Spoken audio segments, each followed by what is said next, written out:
Film शुरू होती है एक गांव को दिखाने से। हमें घर में डैनी नाम की एक औरत को देखते हैं जो पूरे घर को ठीक कर रही थी। उसका हस्बैंड दिमाग का डॉक्टर है। उसके हस्बैंड का नाम टेड होता है। अब उनका ये नया घर एक ऐसी जगह पर था जहाँ नेटवर्क भी ठीक से नहीं आ रहा था। करीब बात डैनी की, वो पिछले काफी दिनों से घर को ठीक करने का काम कर रही थी क्योंकि घर बहुत पुराना था। अब डैनी को घर में एक ऐसी जगह मिल जाती है जहाँ नेटवर्क आ रहा है, इसलिए वो टेड को कॉल करके उससे थोड़ी बातें कर लेती है क्योंकि उसका टाइम नहीं गुजर रहा था, वो बोर हो रही। अब किसी काम के सिलसिले में टेड को आज हॉस्पिटल ही रुकना पड़ता है, इसलिए घर में डैनी को अकेले ही रात गुजारनी पड़ी और दरवाजे के पास ही घर के अंदर वाली साइड पर टेंट लगा लेती है सोने की। रात काफी हो गई थी। कुछ देर बाद दरवाजे पर एक अनजान आदमी आया और वो दरवाजे की खिड़की से अंदर झांक रहा। वो डैनी से बात करता है। डैनी लगा कि दरवाजा खोलो क्योंकि तुम्हारी जान को खतरा है, कोई तुम्हें मारना चाहता है, तुम्हारे घर में घुस आया है। अब डैनी को इस आदमी से ही डर लग रहा था, इसीलिए वो दरवाजा खोलने से मना कर देती है। जाहिर है इस तरह किसी भी अजनबी पर भरोसा करना बेवकूफी थी। ये नकली आंख वाला मरीज बड़े प्यार से डैनी से बात कर रहा था।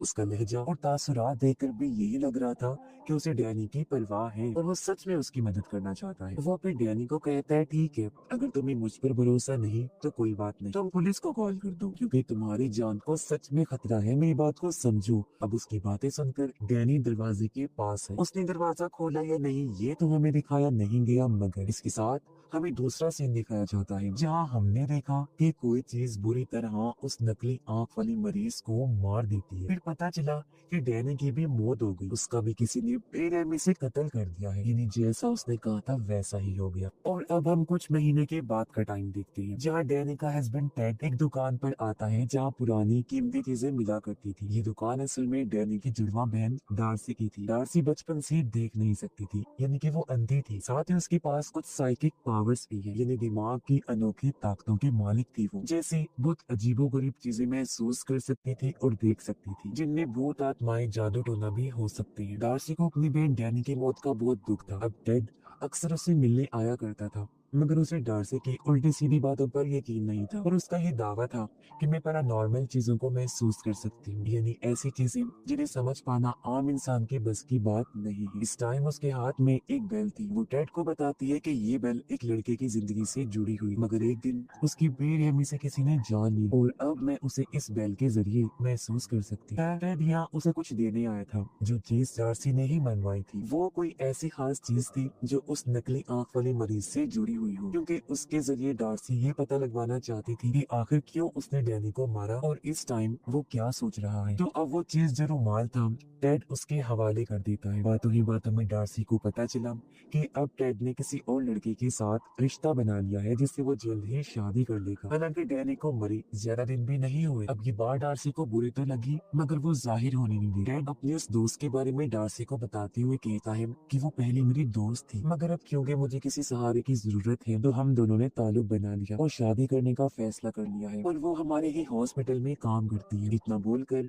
वो वहाँ से चला गया, मगर हम समझ जाते हैं कि उस रात टेड का हॉस्पिटल रुकने का मकसद अपनी दोस्ती हो सकती है, जिस वजह से डैनी को रात अकेले ही गुजारनी पड़ी, यानी वो पहले से ही उसे धोखा दे रहा था। अब शाम को डार्सी अपने घर आ गई, साथ में वो नकली आंख वाली मरीज का रुमाल भी लाई। वो रुमाल टेबल पर रखकर उसके अंदर कोई चीज रखती है और अपने ग्लव्स उतार कर जैसे उसे छूती है वो बहुत ही चौंका देने वाली चीज दिखती है जिसकी उसे उम्मीद नहीं थी, क्योंकि वो काफी घबरा गई और उसकी आंखों में आंसू भी आ गए थे। अब डार्सी एक स्टोर रूम में जाती है जहाँ उसने बड़ा सा लकड़ी का संदूक रखा हुआ था। पहले वो उसे गौर से देखती है, फिर उसके पास आकर बैठ। इस रूम में और भी कई सारी अजीब चीजें पड़ी हुई जिनका ताल्लुक किसी न किसी इंसान से था, जिनको भी डार्सी महसूस कर सकती है जो इस दुनिया में नहीं रही। अब इसके बाद हम देखते हैं कि टेड नींद से जाग गया है। वो तैयार होकर हॉस्पिटल के लिए निकलने ही वाला था, मगर उसकी दोस्त उसे रोक दी। वो उसे कैमरा में तस्वीरें दिखाने लगी। ये कैमरा असल में डैनी का था जो टेड के दोस्त को मिल गया।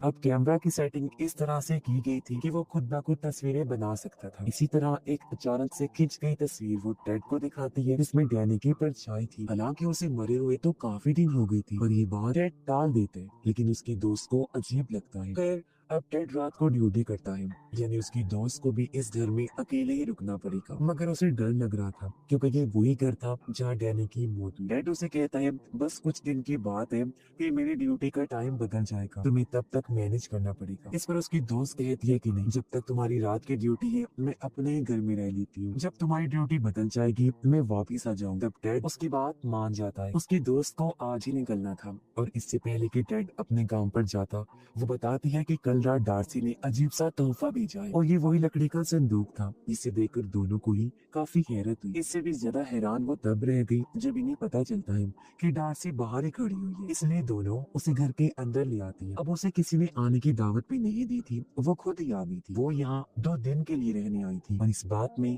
टेड की दोस्त को कोई दिलचस्पी नहीं थी, लेकिन टेड उसे मना नहीं कर पाता। अब ना तो यहाँ टेड होगा और ना ही उसकी दोस्त, लेकिन फिर भी डार्सी रुकना चाहती थी। अब डार्सी उन्हें लकड़ी के संदूक वाला तोहफा दिखाती है जो सच में अजीब था क्योंकि अंदर लकड़ी का ही बना बड़ा सा पुतला था। उसे देख टेड की दोस्त को बहुत बुरा लगा। तब टेड उसे समझाता है कि जब डार्सी चली जाएगी तो मैं इस पुतले को हटा दूंगा, जब तक वो यहाँ है प्लीज मेरी खातिर उसे बर्दाश्त कर लो। अब टेड तो निकल गया। फिर कुछ देर बाद उसकी दोस्त भी निकलने वाली थी, लेकिन उसकी चाबियां कहीं गुम हो गई थी। टेड की दोस्त चाबियां ढूंढने की बहुत कोशिश करती है, लेकिन वो उसे कहीं भी नहीं मिलती। डार्सी वहाँ पर बड़ी आराम से बैठी हुई थी। ऐसा लग रहा था जैसे वो पहले से ही जानती हो कि यहाँ क्या होने वाला। चाबियां ना मिलने पर डार्सी उसे पूछती है क्या तुम अब नहीं जाने वाली? वो कहती है नहीं और मजबूरन अब उसे भी घर में ही रुकना पड़ता है। कुछ देर बाद टेड की दोस्त आकर देखती है कि संदूक में बड़ा लकड़ी का वो पुतला डाइनिंग टेबल की एक कुर्सी पर बैठा हुआ है। उसे देख टेड की दोस्त को अजीब लगा। वो डार्सी से पूछती है क्या इसे तुमने बाहर निकाला? तो वो बड़ा ही अजीब जवाब देती है कि नहीं। तो फिर ये कैसे बाहर आया? अब इस बात को उसने सोचा भी, लेकिन फिर नजरअंदाज करके वो डार्सी के लिए खाना लाती है और इनके बीच कुछ बातें होती है। टेड की दोस्त उससे उसके काम के बारे में पूछती है। जब उसने बताया तो दिल ही दिल में वो डार्सी पर हंसती है। उसका मानना था कि डार्सी किसी चुड़ैल की तरह भूत आत्माओं जादू टोने पर यकीन रखती है। डार्सी उससे पूछती है अच्छा तुम्हें इस घर में कैसा लगता है? टेड की दोस्त ने जवाब दिया कि खास अच्छा नहीं लगा, जैसा आपकी बहन के साथ हुआ उससे तुम्हें ज्यादा सहम गई। फिर डार्सी उससे पूछती है अच्छा अगर कोई अनजान आदमी तुम्हें दरवाजा खोलने का कहे तो क्या तुम दरवाजा खोलोगी? इस पर वो कहती है कि नहीं क्योंकि मैं इतनी बेवकूफ नहीं हूँ। ये सुनकर डार्सी को गुस्सा आ गया। वो कहती है मेरी बहन भी बेवकूफ नहीं थी और उसने भी दरवाजा नहीं खोला। यानी वो नकली आंख वाला मरीज नहीं बल्कि कोई और ही है जिसने उसे मारा। ये सुन टेड की दोस्त कहती है कि अगर उस जैसे पागल इंसान ने उसे नहीं मारा तो किसने मारा होगा? डार्सी कहती है एक मेल नर्स जो टेड का दोस्त है और वो उसी हॉस्पिटल में काम करता है जहाँ टेड डॉक्टर है और वो नकली आंख वाला आदमी मरीज। ये सुन टेड की दोस्त को काफी अजीब लगता है। मगर अब हम उस रात का सीन देखते हैं जहाँ वो आदमी डैनी के दरवाजे पर आया था। यहाँ हमें पता चलता है कि सच में डैनी ने दरवाजा नहीं खोला था और नकली आंख वाला आदमी भी सच में उसकी मदद के लिए ही आया था क्योंकि उस टाइम कोई घर में घुस आया था। जैसा उसने कहा भी था वो दरअसल एक मास्क पहना आदमी था जिसने डैनी को बेरहमी से मार दिया था। कुछ देर बाद टेड की दोस्त उसे कॉल करके बताती है कि ये डार्सी बहुत ही अजीब है, उल्टी सीधी बातें करती है। उसका दावा है कि डैनी को नकली आंख वाले आदमी ने नहीं बल्कि तुम्हारे हॉस्पिटल में काम कर रहे नर्स ने मारा है जो तुम्हारा साथी है और मुझे उसके साथ बिल्कुल अच्छा महसूस नहीं हो रहा। मैं अपने घर भी नहीं जा पाई, गाड़ी की चाबियां गुम हो गई हैं और मुझे तो लगता है कि इसने ही चाबियां इधर उधर की हैं। टेड उसे शांत करता है और कहता है कि कमरे का दरवाजा बंद करके सो जाओ। वो अपने रूम में गई तो थी लेकिन उसे नींद नहीं आती। नीचे आकर उसने देखा कि डार्सी सोफे पर ही बैठी बैठी सो गई है और अब वो चुपके से लकड़ी की मूर्ति के पास उसे चेक करने जाती है ताकि देख सके कि आखिर इसमें क्या राज छुपा है। पुतले के सर में 5 सुराख थे। टेड की दोस्त ने जब चेक किया तो एक में से डैनी और डार्सी की तस्वीर निकली, एक में था दांत और एक में छोटे से खून की बोतल निकलती है। पर इसी बीच डार्सी की आंख खुलती और वो गुस्से में कहती है कि सारी चीजें वापस रख दो। टेड की दोस्त वो चीजें वापस पुतले के सर में रख देती है और उसके जाने के बाद अब डार्सी पूरी रात पुतले के सामने ही गुजारती है। लेकिन टेड की दोस्त को डर लग रहा था।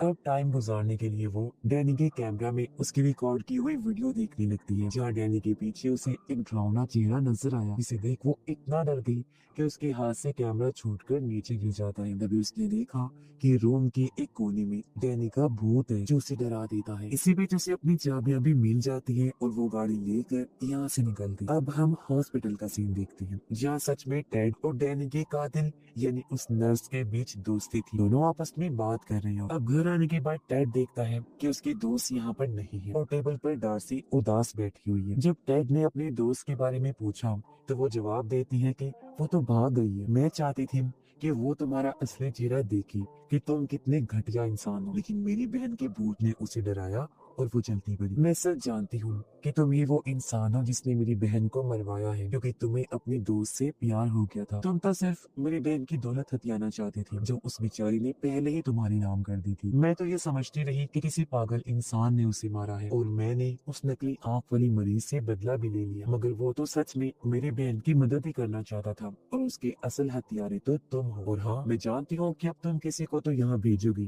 ताकि वो मुझे मार सके, लेकिन बेहतर ये होगा कि तुम उस कातिल को ही भेजो, यानी कि नर्स को। सारी बातें सुनकर टेड कहता है, आखिर तुम ऐसा सोच भी कैसे सकती हो और ये सारी चीजें तुम्हारे दिमाग में आई कैसे? अगर तुम्हें मुझ पर ही शक है तो चलो उस डिटेक्टिव के पास चलते हैं जो डैनी के केस पर काम कर रहा है। लेकिन डार्सी को फिर भी उस पर यकीन नहीं होता। टेड कहता है, अच्छा ठीक है, ये लो, मैं अपना फोन इधर ही रख रहा हूँ और डिटेक्टिव के पास जा रहा हूँ। मैं उसे कहूंगा कि वो तुम्हें फोन करके बता दे, जो भी कॉल आई तुम उसे उठा लेना। इतना बोलकर वो चला जाता है। और अब हम माजी का वो सीन देखते हैं जहाँ टेड अपने उसी साथी कातिल नर्स के पास बैठा था, डैनी को मारने का प्लान बना रहा था। जी हाँ, डार्सी बिल्कुल सही थी। उसे अपने दोस्त से प्यार हो गया था और डैनी की प्रॉपर्टी वो हासिल करना चाहता था। उसे बस पैसों से मतलब था। वो डैनी से प्यार व्यार नहीं करता था और उसके कहने पर ही नर्स ने डैनी को मारा, क्योंकि असली साइको तो वो था जिसे लोगों को मारने में मजा आता था। पर सवाल ये उठता है कि इस सब में नकली आंख वाले आदमी का क्या है? तो असल बात ये है कि भले ही वो दिमागी तौर पर ठीक नहीं था, लेकिन दिल से वो भला इंसान ही था। वो कोई कातिल नहीं था। उसने टेड और नर्स की बातें सुन ली थी, इसलिए उस रात वो डैनी को बचाने के मकसद से गया, लेकिन डैनी ने उसकी बात का यकीन नहीं किया और वो मारी गई। और क्योंकि शक उस आदमी पर था, इसलिए उसे डार्सी ने मार डाला। जब भी तो उसने कहा था कि मैंने उस आदमी से बदला लिया। इसके बाद हम देखते हैं कि टेड डार्सी को भी मारने का प्लान बना चुका है। उसने जाते जाते फर्श की एक टाइल निकाल दी ताकि जब वो फोन उठाने आए तो उस जगह से नीचे गिर जाए। उसने नर्स को भी ये काम दे दिया था कि अब तुम्हें डैनी की बहन डार्सी को भी मारना है। वो इस काम के लिए राजी हो गया और खुशी खुशी उसके घर के लिए निकल जाता है। अब टेड हॉस्पिटल के नंबर से घर के नंबर पर कॉल करता है और जैसे ही डार्सी फोन उठाने के लिए आगे बढ़ी, प्लान के मुताबिक वो नीचे गिर जाती है। नर्स जब वहाँ आया तो पहले उसकी नजर लकड़ी की पुतली पर गई और फिर डार्सी पर, जो बुरी तरह जख्मी हो गई थी। उसके सर पर गहरी चोट लगी थी और बहुत ज्यादा खून बहने की वजह से जल्दी उसकी मौत हो जाती है। पर यहाँ एक नया ट्विस्ट आता है। अब जैसा कि हम जानते हैं कि डार्सी को रिचुअल, जादू, इस तरह की चीजों पर पूरा यकीन था, तो उसके मरने से यहाँ एक रस्म पूरी हो गई और उसे पहले से ही अपनी मौत का पता था, तो जानबूझकर उसने खुद को बचाने की कोशिश भी नहीं की। और अब उसकी मरते ही लकड़ी का पुतला अचानक से जिंदा हो जाता है। वो नर्स के पीछे पड़ गया और उस पर हमला कर देता है। नर्स अपनी जान बचाकर भागा, लेकिन अचानक वो बेहोश हो गया। उसकी जब आंख खुली तो वो खुद को हॉस्पिटल की बेड पर बंधा हुआ पाता है और टेड उसके सामने खड़ा हुआ था। उसने डार्सी की मौत का इल्जाम नर्स के सर पर ही डाल दिया, जिस पर नर्स उसके सामने गिड़गिड़ाने लगता कि मैं वादा करता हूँ किसी को कुछ भी नहीं बताऊंगा, तुम बस मुझे छोड़ दो। इस पर टेड कहता है, नहीं, मैं इतनी बड़ी बेवकूफी नहीं कर सकता, क्योंकि अगर मैंने तुम्हें छोड़ दिया तो शक मुझ पर ही आएगा कि मैं आखिर तुम जैसे पागल साइको इंसान को क्यों नहीं पहचान सका। लेकिन अगर मैं तुम्हें ना छोड़ूं तो ऐसे तो मैं बच जाऊंगा, क्योंकि भला कौन ही तुम्हारी बात का यकीन करेगा कि एक लकड़ी की पुतली में जान आ गई और उसने तुम पर हमला किया। तो इससे हमें पता चला कि टेड एक बहुत ही मतलबी और धोखेबाज इंसान है, जो बहुत ही चालाकी से लोगों का इस्तेमाल किया करता था और उसने तकरीबन सभी का इस्तेमाल किया, यहाँ तक कि अपनी बीवी का भी। अब डार्सी नर्स को मार भी सकती थी, लेकिन वो इतनी आसानी से उसे बख्शने वाली नहीं, बल्कि वो उसे तड़पाना चाहती थी, जैसे उसने डैनी को मारा और कई लोगों पर जुल्म करके उन्हें तकलीफ दी। साथ ही जब वो नर्स था तो उसने बहुत लोगों के साथ ज्यादतियां भी की। अब एक मरीज नर्स से अपना बदला लेने आया और वो उसकी उंगली को काट लेता है, जिससे वो बुरी तरह तड़पने लगा। इसके बाद हम देखते हैं कि टेड, जो काफी परेशान लग रहा था, अपने घर आया। वो उसी बेल को देखता है जिसके बारे में डार्सी ने कहानी सुनाई। वो बेल को बचाकर उस लड़के की आत्मा को बुलाने की कोशिश करता है जिसके साथ ये बेल जुड़ी हुई थी, मगर अजीब कुछ भी नहीं हुआ। इससे टेड को लगता है कि शायद सुपरनेचुरल जैसी कोई चीज होती नहीं है और डार्सी बस फ्रॉड करती। साथ ही हमें पता चला कि टेड के दोस्त ने भी उसे छोड़ दिया, यानी इस तरह डार्सी का अपनी बहन की तरफ से बदला पूरा हो गया, क्योंकि टेड की पूरी जिंदगी बर्बाद हो चुकी थी। और तभी हम बहुत चौंका देने वाला सीन देखते हैं। जिस लड़के की बेल थी, तभी उसकी आत्मा टेड के साथ आकर खड़ी हो जाती है, जिसका मतलब कि अब टेड भी बचने वाला नहीं है। और इसी के साथ इस फिल्म की कहानी भी यहीं पर खत्म हो जाती है।